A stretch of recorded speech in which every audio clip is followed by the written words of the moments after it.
আসসালামু আলাইকুম সবাইকে, welcome to my another blog. আজকে আমি আপনাদের সঙ্গে একটি রেসিপি শেয়ার করব, সেটা হলো মুরগির মাংসের রেসিপি।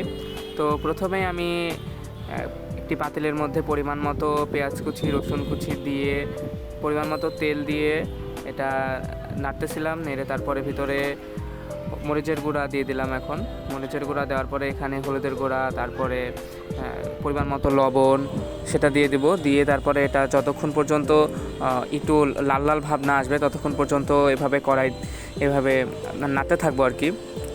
এটার রং যখন একদম গাঢ় আকার ধারণ করবে তখন এটা হচ্ছে মাংস দেওয়ার জন্য উপযোগী হবে। এখানে তারপরে আমরা দিয়ে দিলাম জিরার গুঁড়া, যেটা আপনার মাংসকে আরও বেশি স্বাদ নিয়ে আসতে করবে।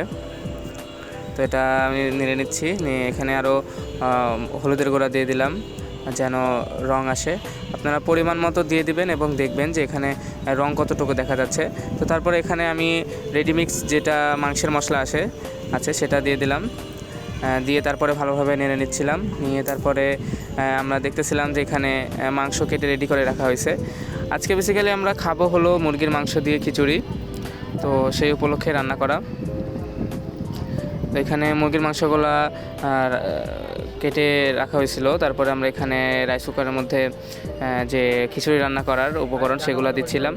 দিয়ে তারপরে আমরা এখানে সেই আউজাই নেওয়া যে মশলাগুলো ছিল ওগুলোর মধ্যে আমরা দিয়ে দিচ্ছিলাম মুরগির মাংসের যে কুটে রাখা যে মাংসগুলো দিয়ে ওগুলা নেড়ে নিচ্ছিলাম। ভালোভাবে নেড়ে নিতে হবে, চারদিকে যেন কোনো মশলা না থাকে। ভালোভাবে মাংসের যেন প্রত্যেকটা গায়ে সঠিকভাবে যায় সেই বিষয়টা লক্ষ্য রাখতে হবে। তারপরে এটা ভালোভাবে নেড়ে নেওয়ার পরে আমরা ঢাকনি দিয়ে ঢেকে রাখছিলাম।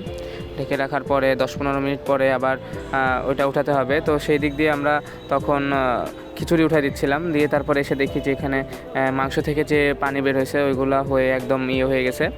দেন 10-15 মিনিট রেখে একটু ঝোল দেওয়ার পরে আমাদের মাংসের যে আসল রূপ বা কালার সেটা আমরা পেয়ে গেছি। এখন আমরা পরিবেশনের অপেক্ষায়। তো তারপরে খিচুড়ি নিয়ে মাংস দিয়ে তারপরে খাওয়া সম্পূর্ণ করলাম। যা খুবই টেস্ট হয়েছিল। ধন্যবাদ সবাইকে। আমার চ্যানেলটি সবাই ভালো লাগলে সাবস্ক্রাইব করে দেবেন। আসসালামু আলাইকুম।